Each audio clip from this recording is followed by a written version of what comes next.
حي على الصلاة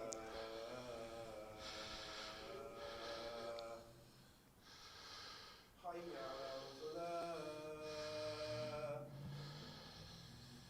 حي على الصلاة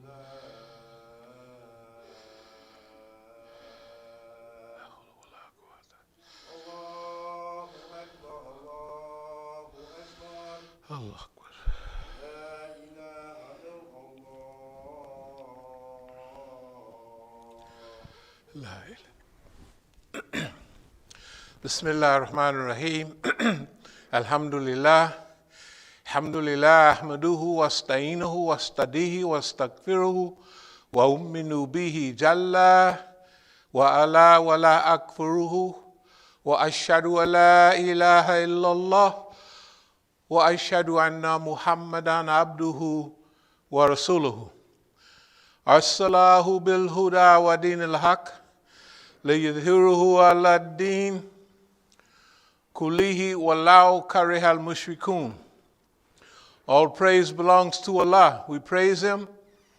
We seek His help, His assistance, and His guidance.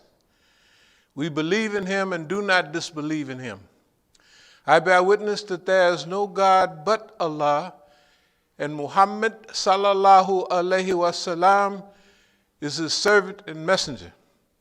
Allah sent him, that is Muhammad, with Deen al-Haq, the religion of truth, the religion that has staying power, the religion that have faced challenges and obstacles when it was born, as it has existed, and it continues today to face the most horrendous challenges that any other community have faced in history.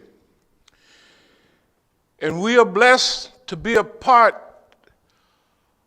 of that group, that community, that ummah that stems from Allah subhanahu wa ta'ala and the Rasul.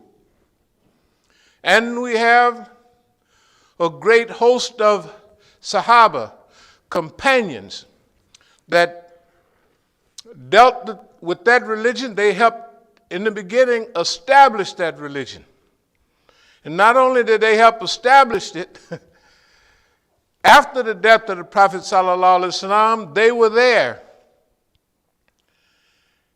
And for quite some time, they held on to an ideal community.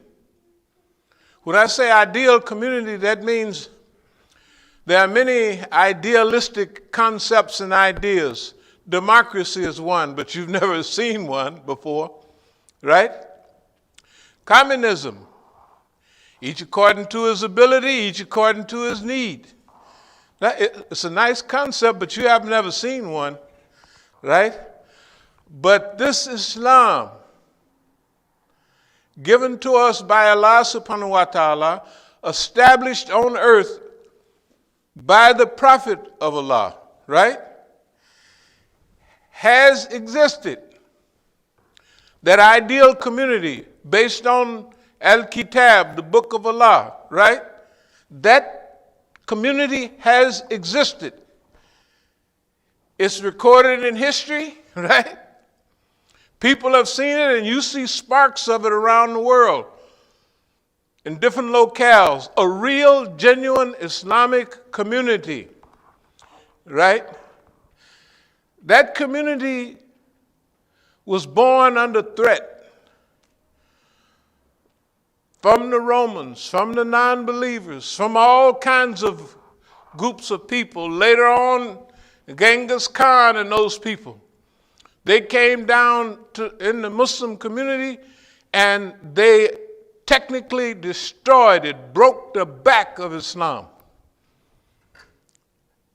It was so much so that one of Genghis Khan's men, and then later on Kublai Khan, could tell a Muslim, "Put your head on that rock so I can cut it off."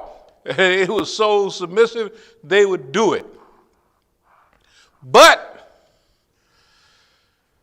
Genghis Khan, Kublai Khan, and his relatives, they didn't take gold and silver back up to their kingdom.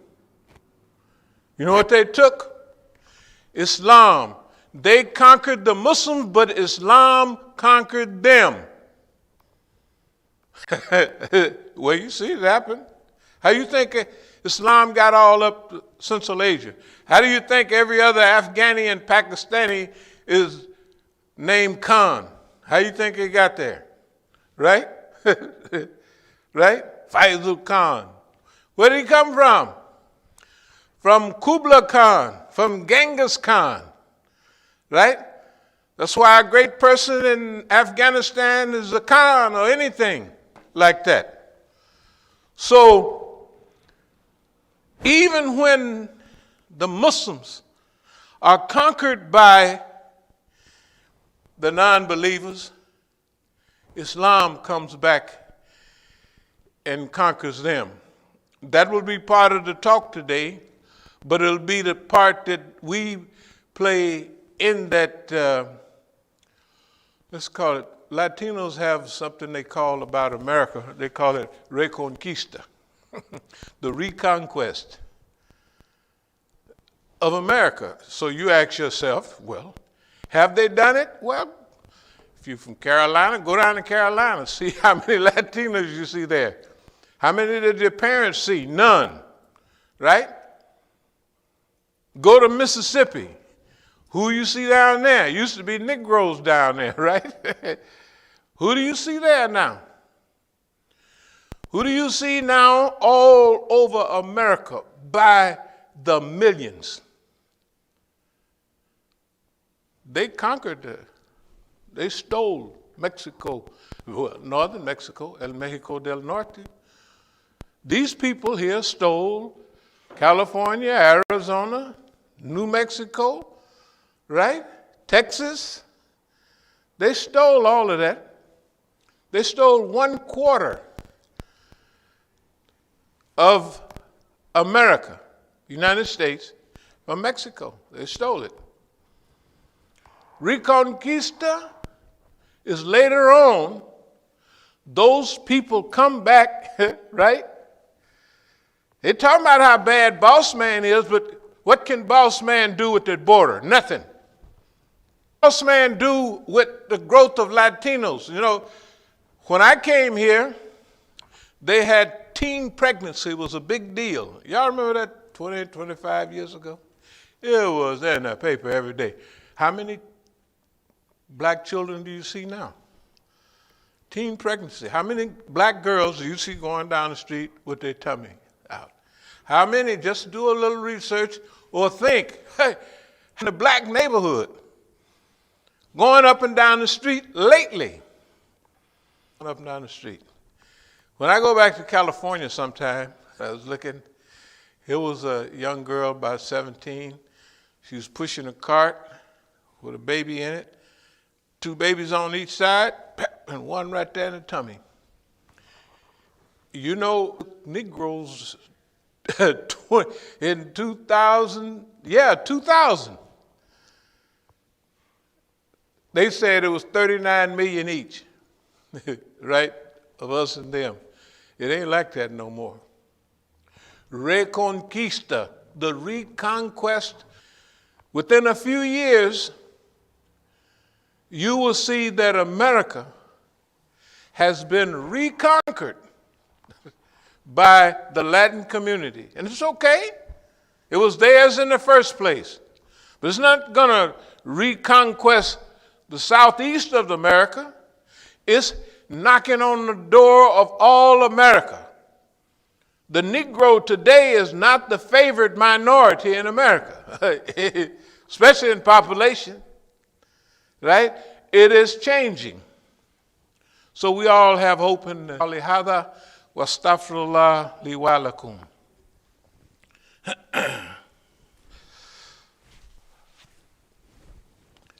Bismillah ar-Rahman ar-Rahim. Alhamdulillah. Alhamdulillah Rabbil Alameen. Again, we welcome everyone and we thank you for coming out today, and inshallah, we'll try to make sense of the present condition in which we are in. And what should we be doing today in the environment in which we're living in? Where should we be going or trying to go? What should be our goals and our mission in life? What should be our attitude? In the Quran, there's a beautiful statement. This is Noah. In the name of Allah, most gracious, most merciful, by the English meaning, relate to them the story of Noah. Behold, he said to his people, O my people, if it be hard on you or on your mind that I should stay with you and commemorate the signs of Allah, yet I put my trust in Allah. Get ye then an agreement about your plan and amongst your partners, so your plan be not dark and dubious. Then pass your sentence on me and give me no respite. So we follow Prophet Muhammad sallallahu alaihi wasallam, but the Quran is full of gigantic and important statements and commitments by all the prophets of Allah. Now this is by our beloved Prophet Noah. So what it's saying is, he's not saying it, but the Quran is saying relate to them the story. Relate to them the story of Noah. Behold, he said to his people, O my people, if it be hard on your mind that I should stay with you and commemorate the signs of Allah, yet I put my trust in Allah. Get ye then an agreement about your plan and amongst yourselves and your partners, so that your plan be not dark and dubious. Then pass your sentence on me and give me no respite. This was the attitude. And sometimes a believer is going to have that same attitude, right? And this day and time in America, this is the attitude that we have adopted from decades back. We've always maintained this mentality right here, because this is a mentality to speak into the environmental circumstances that you're living in, and we're living in that environment right now. This is America. So what he's saying to the people,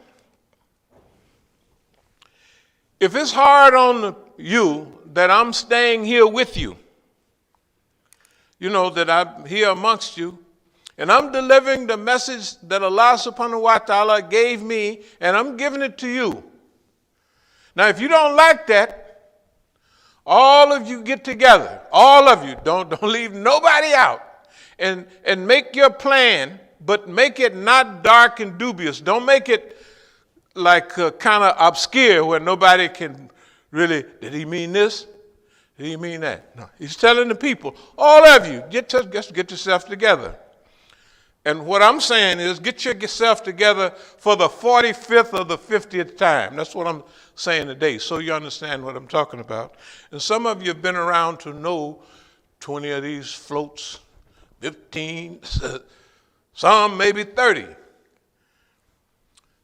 30 scenes, 30 episodes, right here at this masjid, right around the corner, right? And we're still here right now. Not a flick on us, none.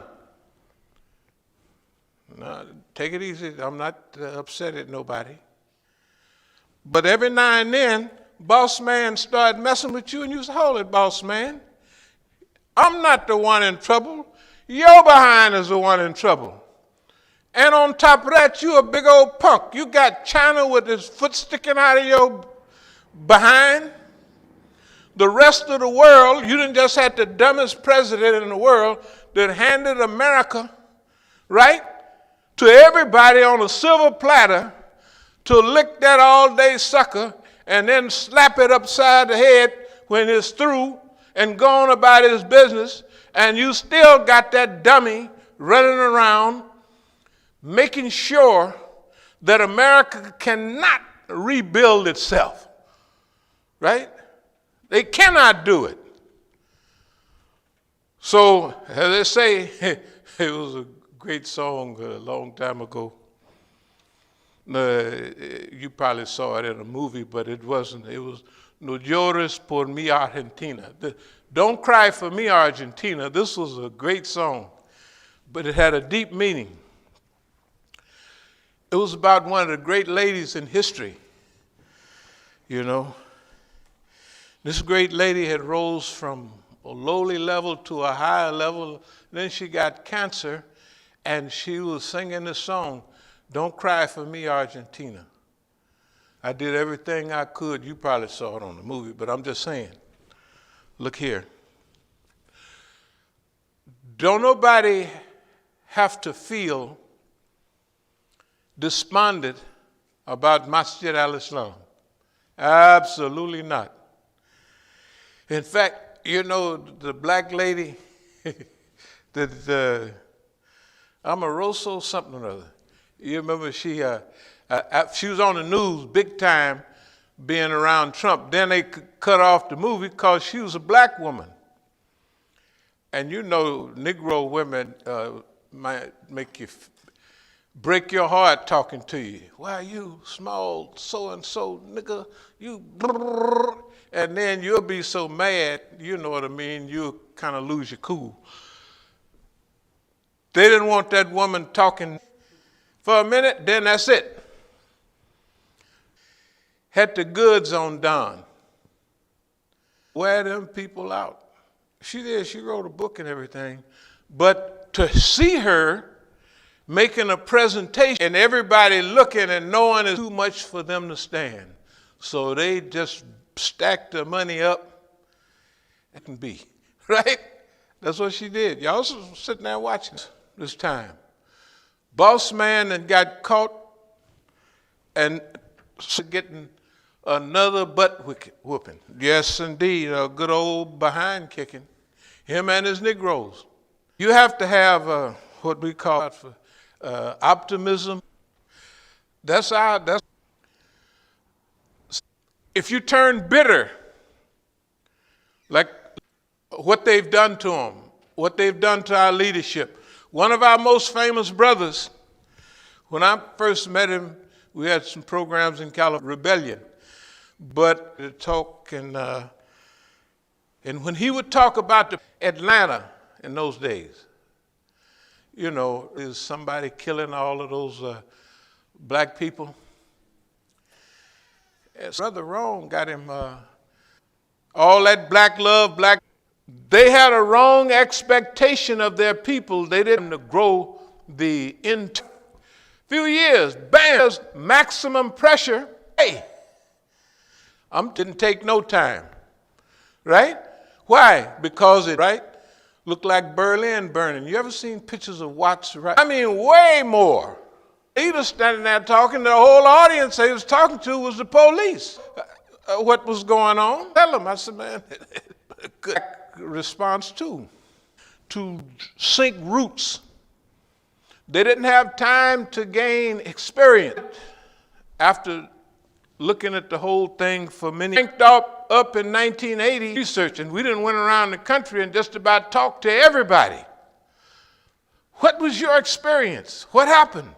1980 in Oakland, right? It was a masjid based on Quran. But with the history, the study, the research of the things hand on us, and that is a community. It ain't nobody in history, especially, it ain't nobody in history Islam have, both in Oakland, a whole stack of historical realities, right? So when we came to the game, the way we looked at it, we got 85 now because we could watch the news. We knew what was happening with, and I came here during the 80s and layoff was laying here in D.C. If we last 5 years, we on a roll. And this is the 32nd year. Not being silenced, not being broken. They got a habit of breaking, right? Or just send you to the penitentiary, we'll do this. America, all the Negroes down it bad. They'll kill you in a hot minute. But in the federal system, one place to the other, they might have it'll say from D.C. blacks. The D.C. just had and white folks and what have you, right? They had to work with people to do what they do. If they worked with checks, they had to have. If it was organizational, it wasn't no young man or one man. It was a whole lot of them.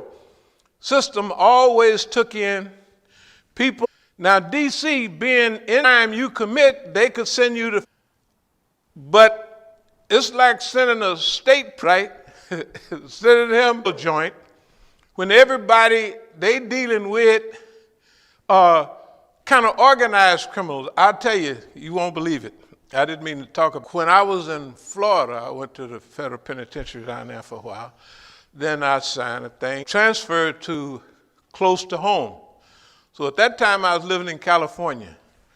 So to get transferred to California, the coast of Tallahassee, then you would stop at Atlanta, and you would stop in different jails. When we got in Atlanta,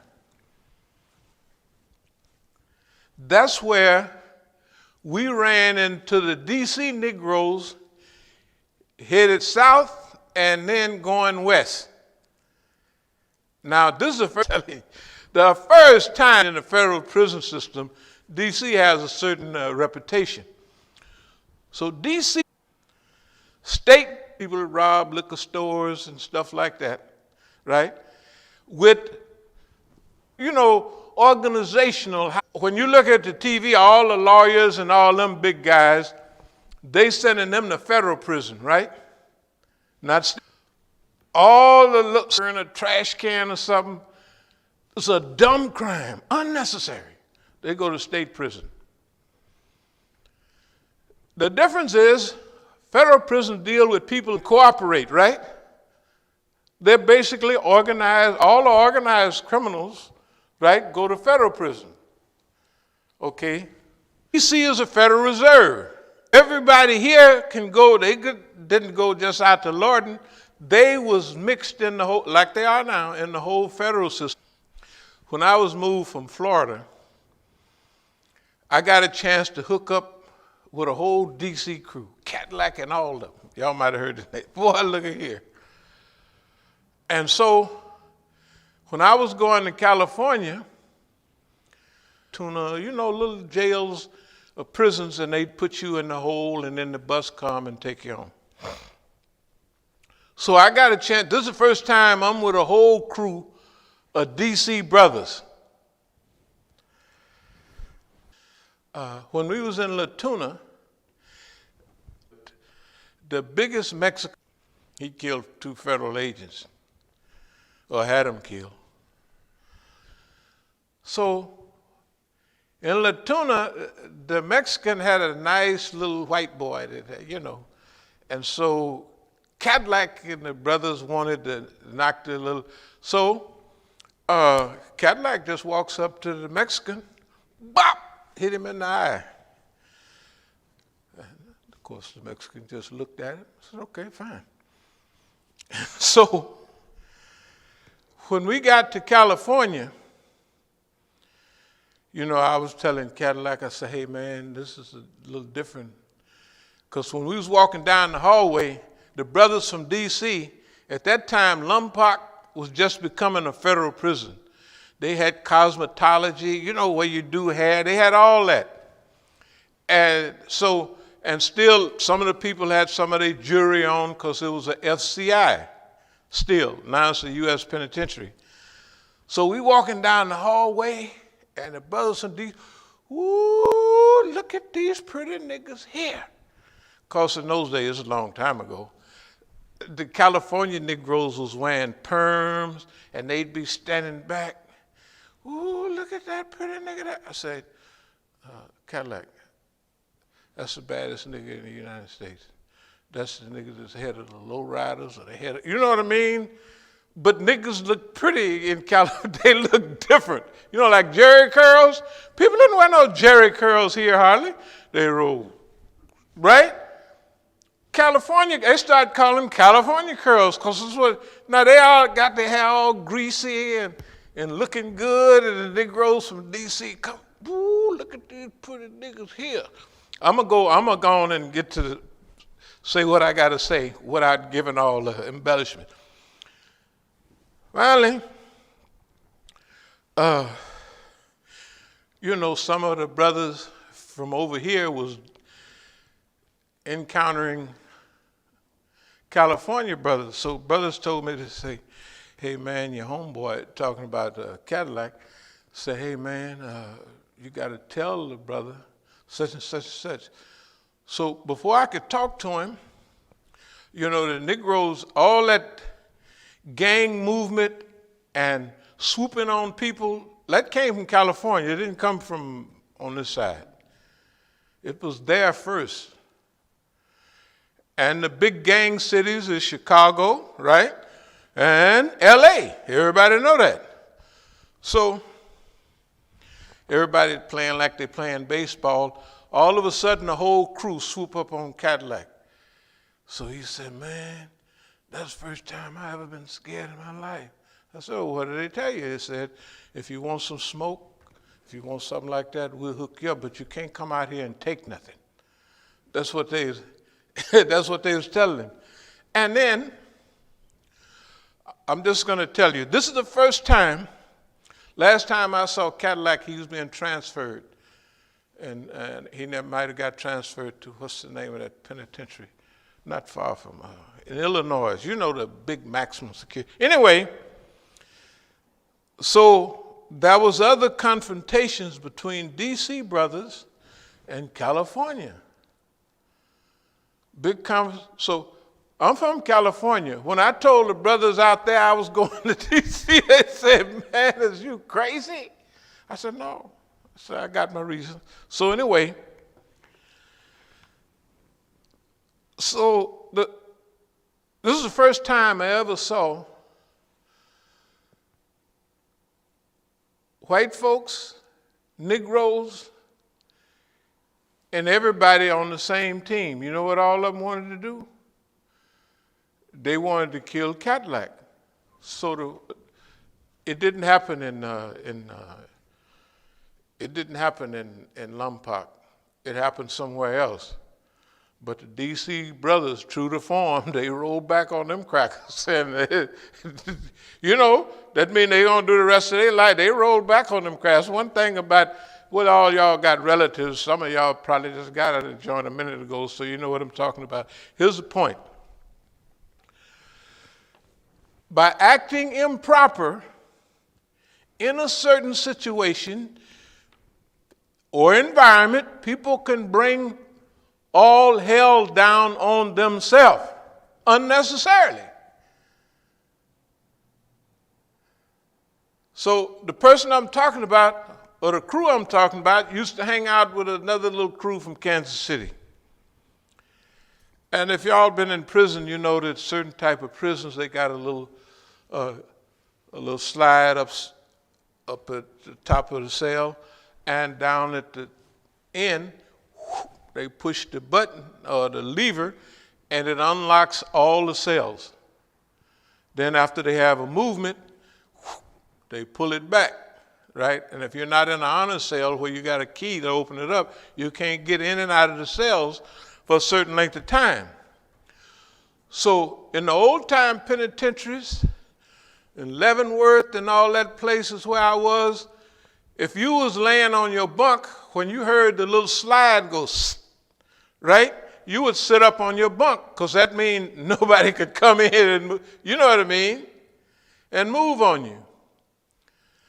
But our friends would get full of that Raisin Jack and all of that stuff, wine, you know, penitentiary wine, and get drunk. Get drunk, can lay out in their cell drunk with the white boys hate them because they're going to take the white boys' dope, right? And then they're going to take the Mexicans' dope. And don't forget that on the way in La Tuna, so-and-so didn't hit the baddest Mexican in the United States in the eye and think that it's all gone by, right? So what do you think he done did when he got to Lompoc? He's the baddest Mexican in the United States. He didn't kill 2 federal agents himself or his crew, you know. He done got popped in the eye by a D.C. brother, but he ain't said like, hey, you can't pop me in the eye. He just said, oh, okay, fine, right? So this is the only time there was ever a meeting between blacks, whites, and Mexicans on the subject of killing a Negro. And all of them wanted to kill the same Negro. When they have a meeting like that, that means to keep violence down. They'll meet and they say, well, y'all take care of your own people. Or, you know what I mean? Y'all gone and, you know, they done did this, man. They done broke all the rules, so y'all got to take care of him, or we're going to take care of him. And then before they can take care of him, somebody will drop a little thing on them and they'll send them to another penitentiary, something like that, right? But that's the rule. That's the rule. We all know that. Okay, I'm going to get to the point in a minute. There are certain rules, there are certain guidelines, and there are certain regulations in every environment, right? In every system amongst all people.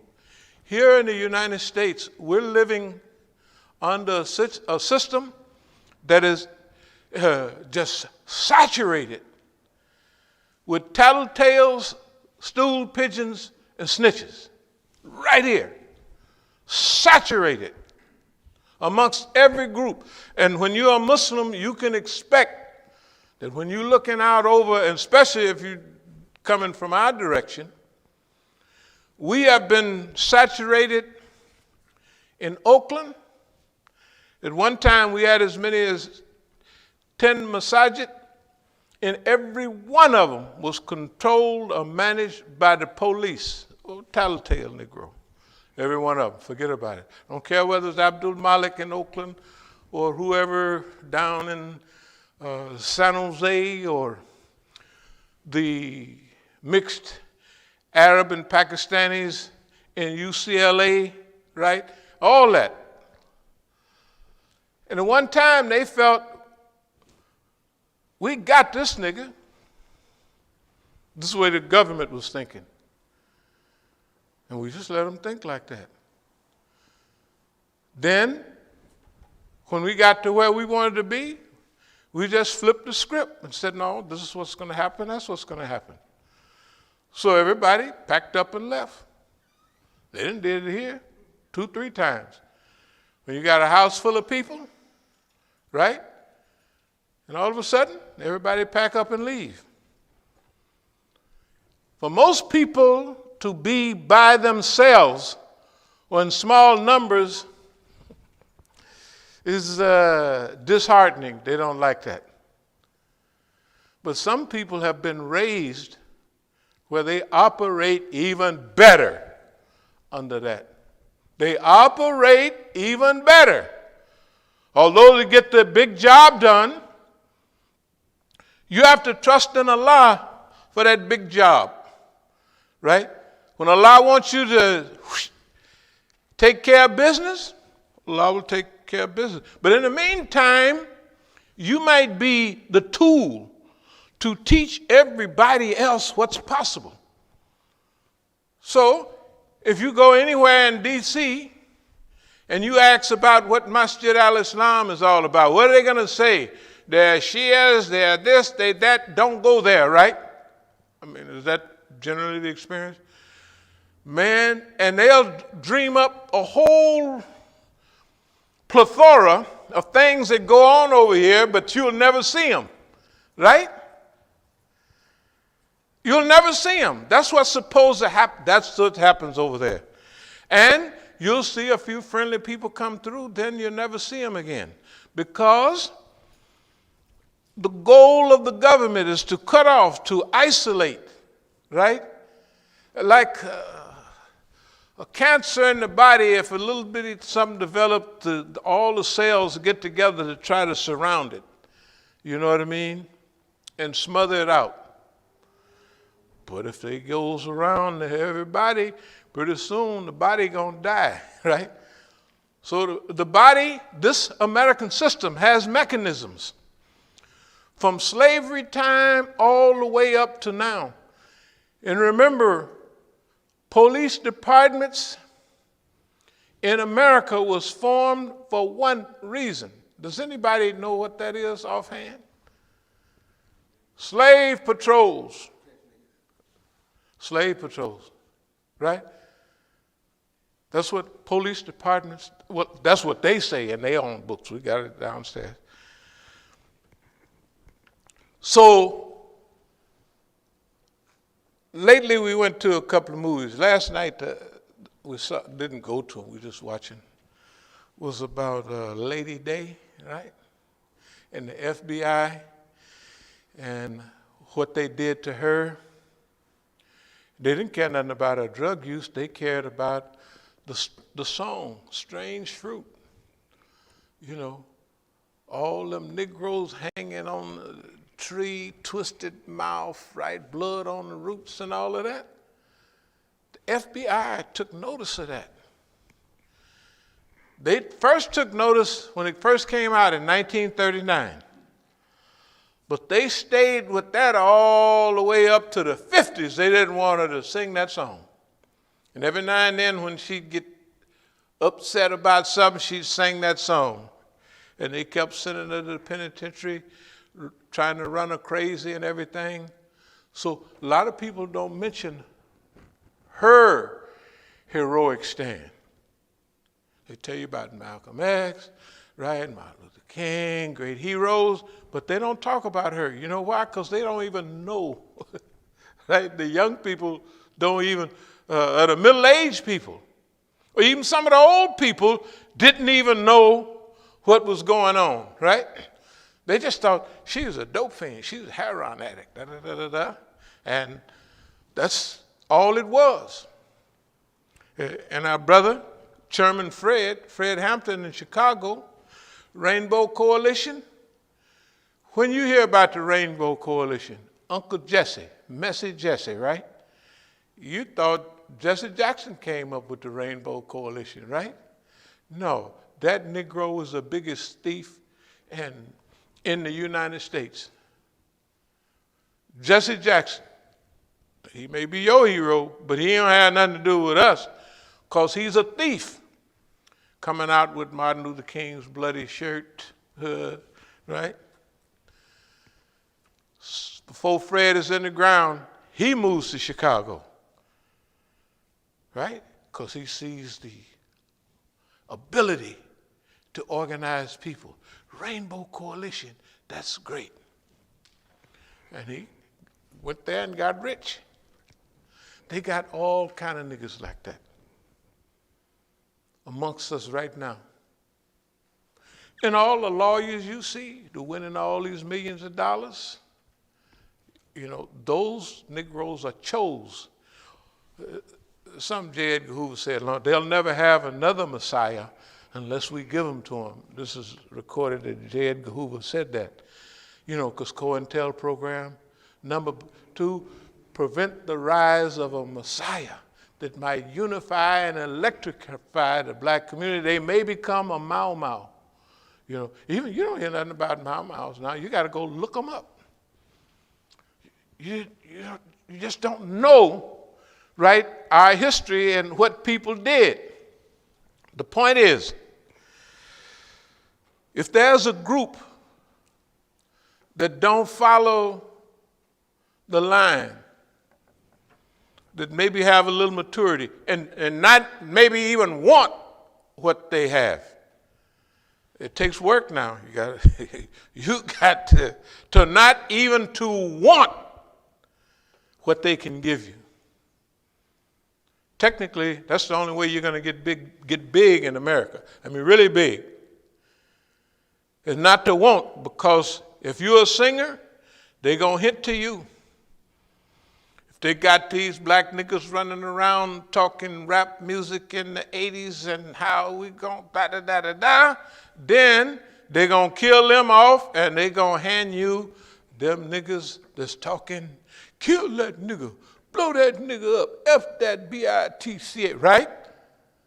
And they're going to be popular as you can be. And when you go down the street, that's all you're going to hear. You're not going to hear any social consciousness. You're not going to hear nothing like that. Why? Divide, conquer, and rule. East Coast and West Coast rappers. Before, they're all friends. So why would they want to kill each other? All of a sudden, it's your friend, Boss Man, the mean old white man. He's a terrible fella, I tell you. When I'm talking about white, I'm not talking about color. I'm talking about the institutions of America are meaner and deadlier than anybody else in the world. They'll tell you about mean old Hitler and mean old Russians, right? Hey, man, them people ain't got nothing on America. And now everybody is finding it out. And we're going to play a part in that. Let me get back to the khutbah. So the attitude, I'm going to read this one more time because of the attitude you have to have in order to do this. You have to have a certain attitude. If you don't have it, you ain't going to make it. If you got to make it to 4 or 5 bases, you won't even get on base because they'll stop you in the middle of everything and offer you and scare you and run you off somewhere or put you on their team. All right. Relate to them the story of Noah. Behold, he said to his people, O my people, if it be hard on your mind that I should stay with you and commemorate the signs of Allah, yet I put my trust in Allah. Get ye then an agreement about your plan amongst your partners, so your plan be not dark and dubious. Then pass your sentence on me and give me no respite. Respite is like a parole or a break. That's Noah's attitude. This has been the cornerstone of our activity for decades. Men said of them, a great army is gathering against you, so fear them. But it only increased their faith. They said, for us, Allah sufficeth, and he is the best disposer of all affairs. وَقَالُوا حَسْبَنَ اللَّهُ وَنِعْمَ الْوَكِيلُ. So, it is a story that's recurrent in history. Great armies are gathering against peoples throughout history.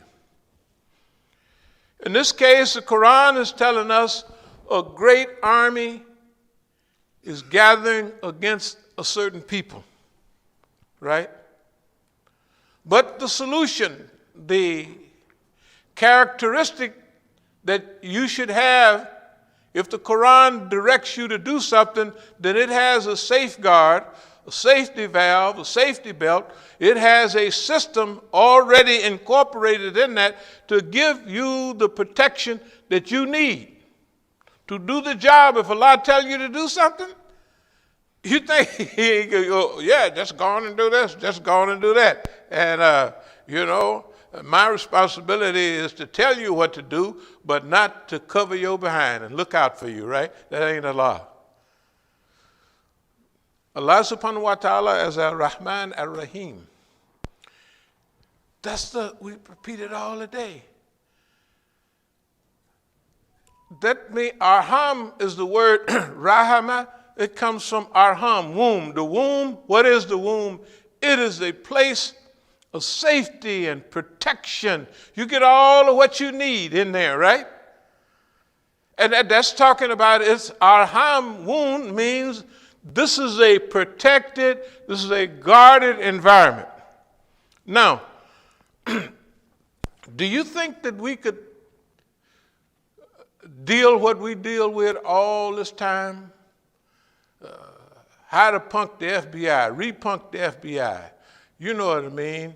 The struggle here, the struggle there. Do you think we could do that just as a Negro?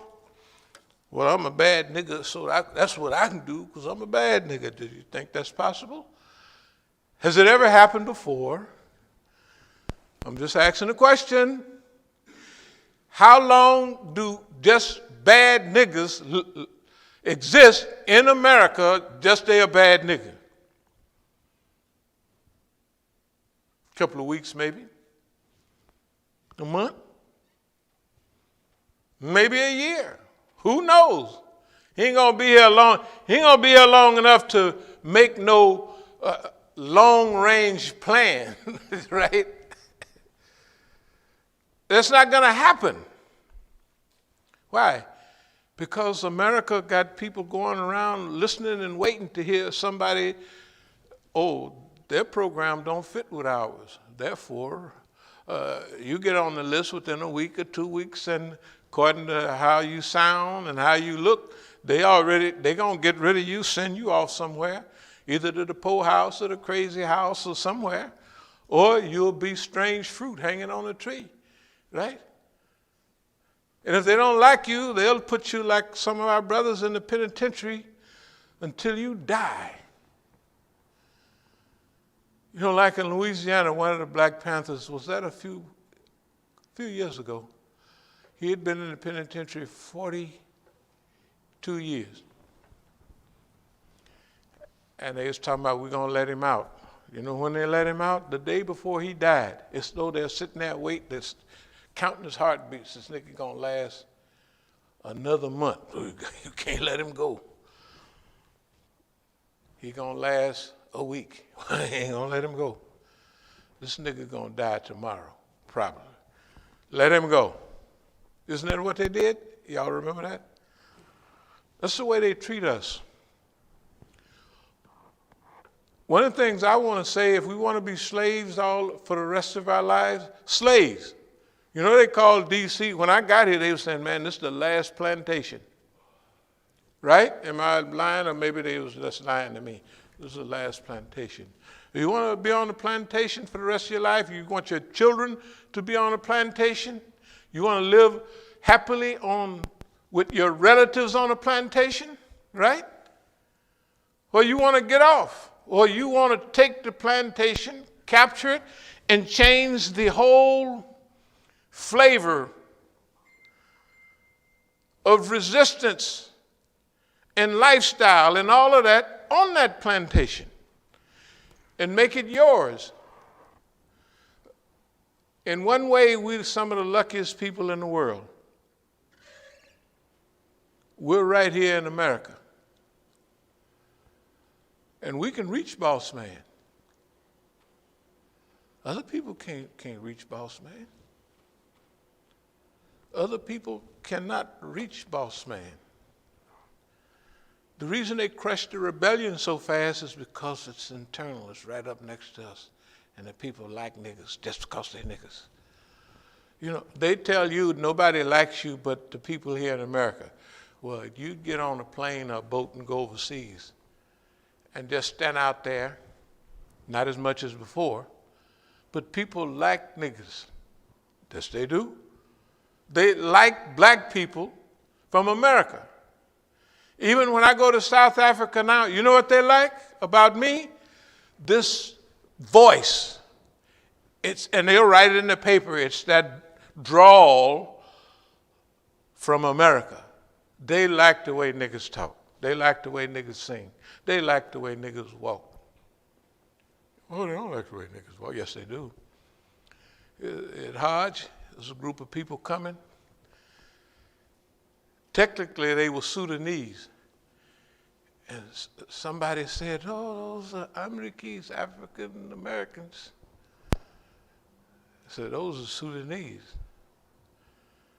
Why? Because they walk like that. Niggas be, you know how niggas be walking. They're gonna walk like nobody else, right? So the people said, them niggas, they look like Sudanese, but them is Them are Sudanese. Like if they were to have y'all somewhere, they wouldn't know the difference whether you're Sudanese or who. We look like shades of skin and everything. This is Sudanese. But Negroes. Okay, we'll get back to think not those who are slain in the way of Allah is dead. Nay, they live, finding their sustenance in the presence of their Lord. And never say, because people scare you to death. Man, you talk like that, man, you're going to get in trouble. They're telling a Negro here in America, you're going to get in trouble.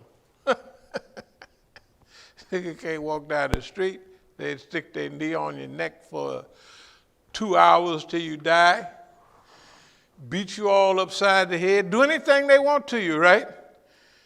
And then they'll tell you, if you say ouch, you're going to get in trouble for saying that. You're going to get in trouble. The white man won't like that. And the other niggas that keep the white man up, they won't like it either. So those who are slain in the way of Allah, they don't want us to mention those people are martyrs, because when you are a martyr, you died or you passed away or you gave your life for a purpose. Okay. I'll go to a few more and try to close out. اليوم أكملت دينكم وأتممت عليكم نعمتي ورضيت لكم الإسلام دينا. Technically, this is one of the last portions of Quran that was revealed. This day I have perfected your religion for you, completed my favor upon you, and chosen for you Islam Adina, Islam as your way of life. Now this is what Allah subhanahu wa ta'ala is saying to us. This day have I perfected your way of life for you. I haven't protected socialism or perfected socialism. I haven't perfected communism. I haven't perfected democracy. I ain't perfected none of that. Because ain't none of that any good. Well, Allah not saying it ain't all on it. But we know if it's not Al-Islam Adina, right? It's not blessed by Allah subhanahu wa ta'ala. There are good aspects in socialism. There are some good aspects in democracy. Right? There are some good aspects in every system in the world, but it is not a complete. This day have I completed my favor upon you. Completed. And selected and chosen for you Al-Islam Adina. We're the most fortunate people in the world, but we got to act like it. I'm going to move toward a close, but I have to tell you this. We all know it. We watch the news. They treat our brothers in Palestine like dogs, and the Zionists don't have to buckle to nobody. We got a right to just lay waste to those people because we're Zionists and they're Muslim, right? And the most horrendous crimes they do, first of all, it's illegal for anybody to take over somebody's country like that, right? And then put them in jail in their country, and then put them in jail if they don't like it. You don't like it? We're going to put you in jail, and guess what? The world goes along with them. We're going to put up with that. We're going to put up with that. The richest Arab country in the world slaughtering, sanctioning, killing, from wedding parties to cholera, the poorest Arab country in the region, technically in the world, Yemen, Saudi Arabia and Yemen, right? Well, we just sit back here and watch. You can do it. I'm not going to do that. I'm not going to keep quiet about that type of thing. Right? Now it gets into you're responsible in reality for yourself. I'm not going to do it. Everybody else can do anything they want. I'm not going to do that. If they don't like it, too bad. If Dal Hijra don't like it, all the other big groups, you notice they don't come by no more for years. Or play like they we don't know who that is. We don't have nothing to do with that, them people, right? And if you ask them, they'll start, boss man, I swear to God, I don't know nothing about, they don't come here and talk. Oh, no, right? I'm telling you. Isn't that the truth? But who cares? I was over at Dal Hijra, and the head guy over there was mumbling, the old congressman. Y'all remember the old congressman used to go over there all the time? What was his name? I think about it. Anyway, this congressman was so crooked. He told the people, he said, they was asking, how did you become congressman? He said, I can't even remember what it was, but he said, well, they put me in a room with a bottle of whiskey, a Bible, right, about a bottle of whiskey, Bible, and something else. I think about it as I'm telling it. So he say, when I went in, what was it?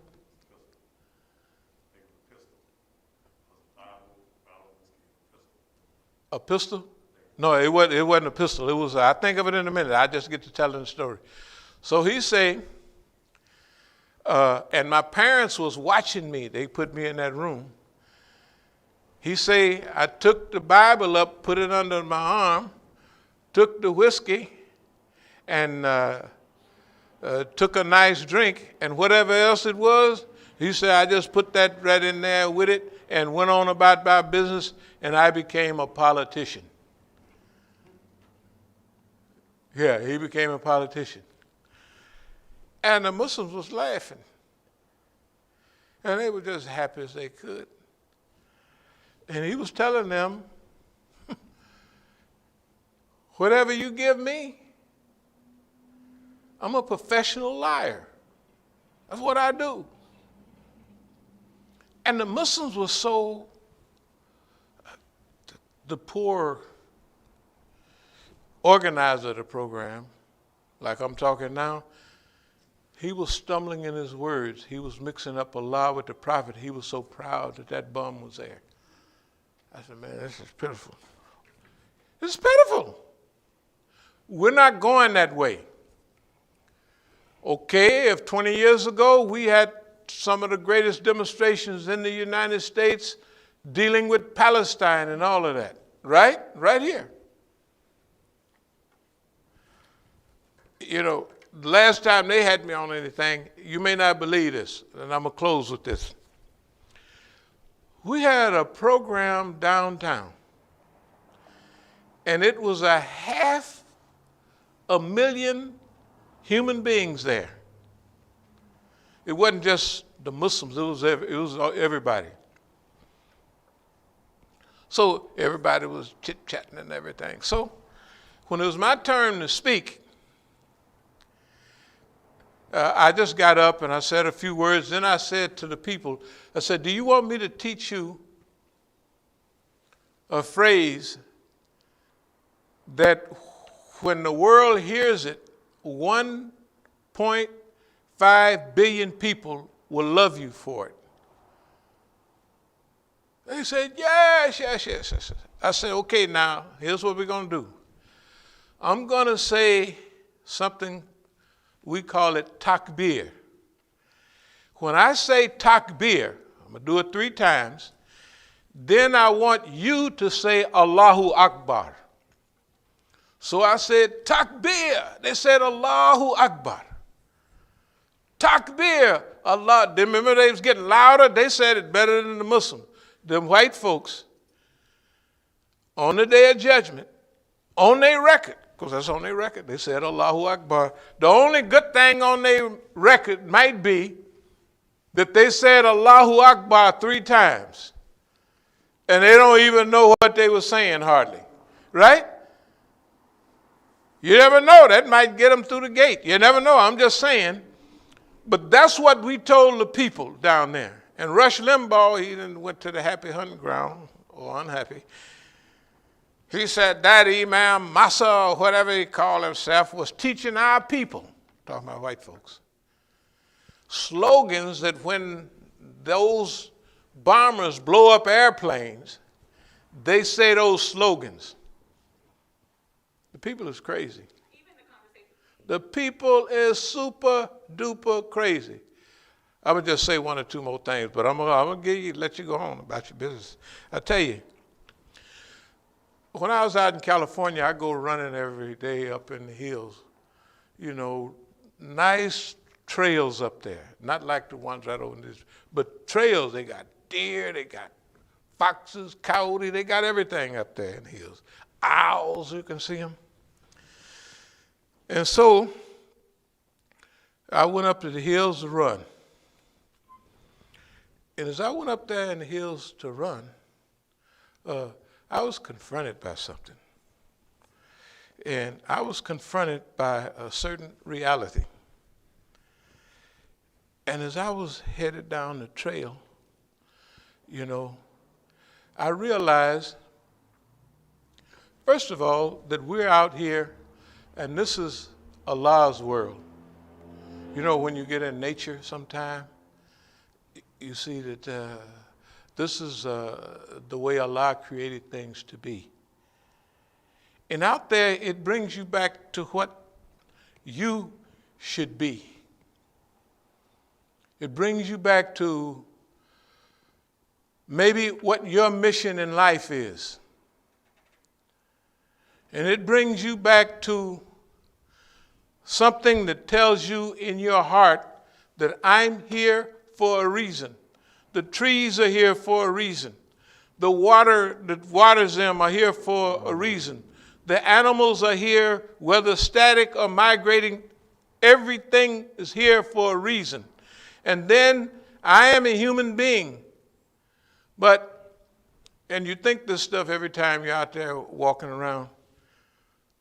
What is my reason or what is my purpose? Now, I've been going up in the hills for over 50 years. I started in 65. That must have been 56 years ago. See, because all my friends was boxers. They called it road work in those days. So I'd go up there with them. Everybody, Charlie Shipes and them used to go up there. George Foreman and them, they all used to go up there. That's where they did their road work, up in the hills. They had a purpose when they was going up there. But one thing I realized, when they stopped boxing, when they lost their purpose, they stopped going to the hills.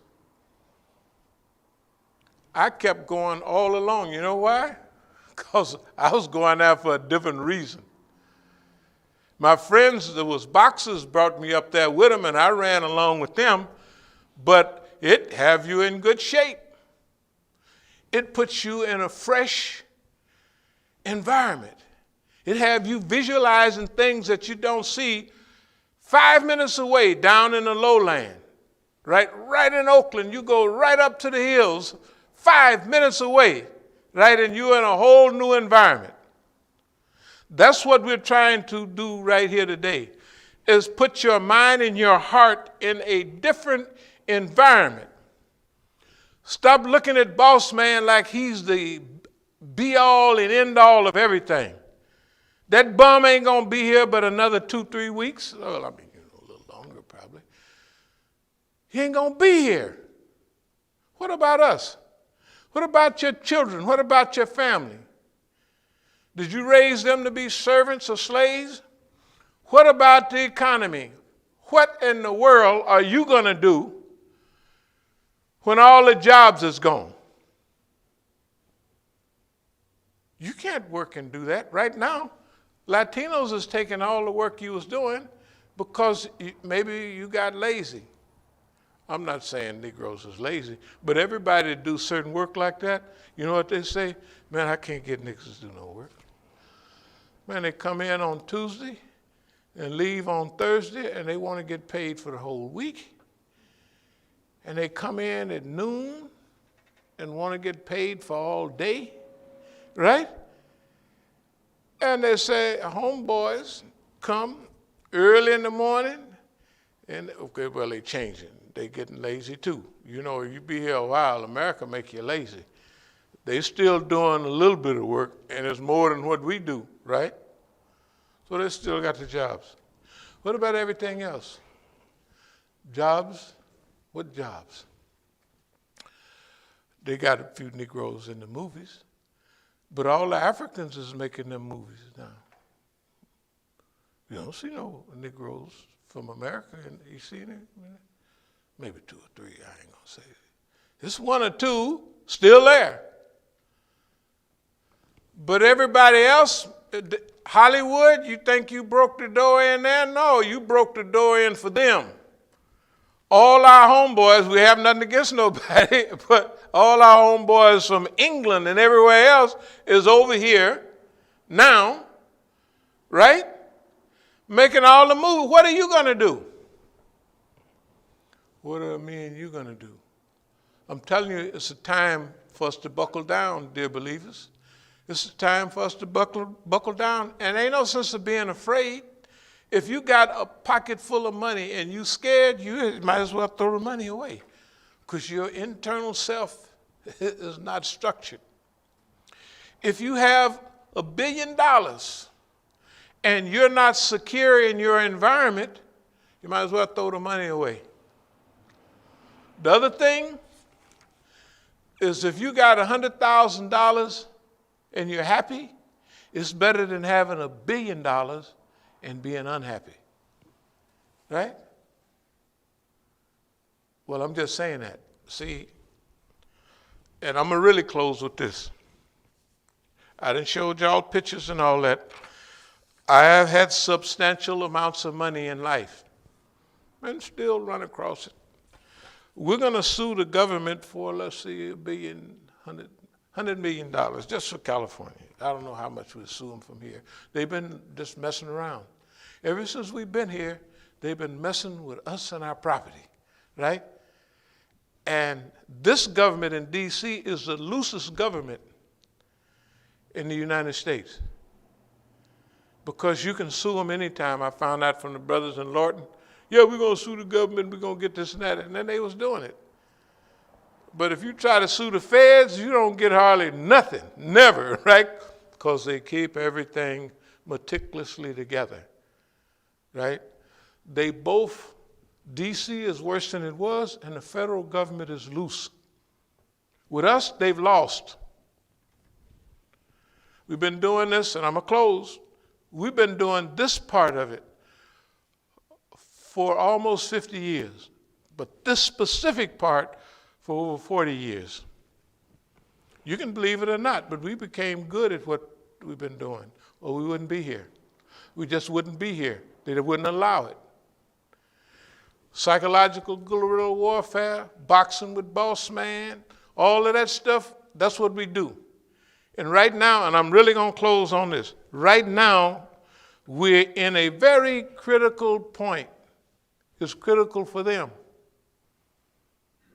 And here's what Allah going to do for us. This hasn't happened before. Inshallah. I used to tell my daughters, my daughter used to love, what's them things that morph up, they get big? Power Rangers. Power Rangers, yeah. And I used to say, this is like 20 years ago, I said, we're the Muslim Rangers. Now, every time we've had several tussles with the system, hundreds of them. And you know what happened? Here we are sitting here, let's say by ourselves. No help, no light, nothing coming from nowhere. Here come big old boss man, right? Oh man, he got scales and fins, and he's just a tough guy.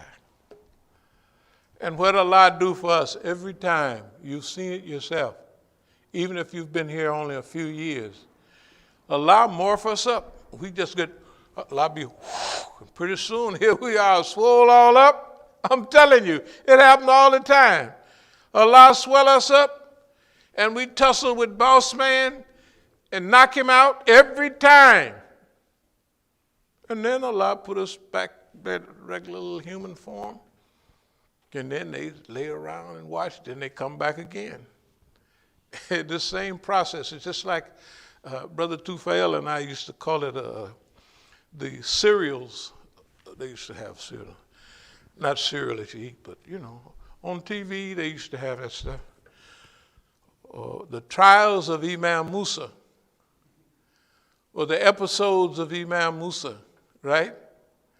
Because they used to happen so regular and consistent that we used to talk about them all the time. And, hey, we'd float right on through them. So it became like episodes. We'd call this the 3,000th episode. It's the 3,000th episode. And we're still here. And I'm really close, but I have to ask the question, how many other people, Muslims, do you have that are living the type of life that we're living? How many? Just 1 or 2, 5 or 10? Maybe nobody? Not a one. Because we've been looking for them. If we can find somebody doing what, we'd be happy. None. And we're preparing to tell that story nationwide and worldwide. So ain't nobody going to be afraid of boss man anymore. And just like the lady that was carrying the crackling wood, the United States is carrying its own firewood to burn its own behind. Hamala tal hatab. She's carrying the crackling wood, right? Tabat yada abi lahab, right? And the lady is carrying the wood to burn the show down, right? America has the crackling wood and the matches and everything that it takes to burn up its own existence. You can all see it now. Oh Allah, we seek thy refuge from anxiety and grief. We seek thy refuge from lack of strength and laziness. We seek thy refuge from cowardice and niggardliness. We seek thy refuge from being overpowered by debt and the oppression of men. O Allah, suffice us with what is lawful. Keep from us what is prohibited. With thy grace, make us free from want of what is besides thee. Ameen.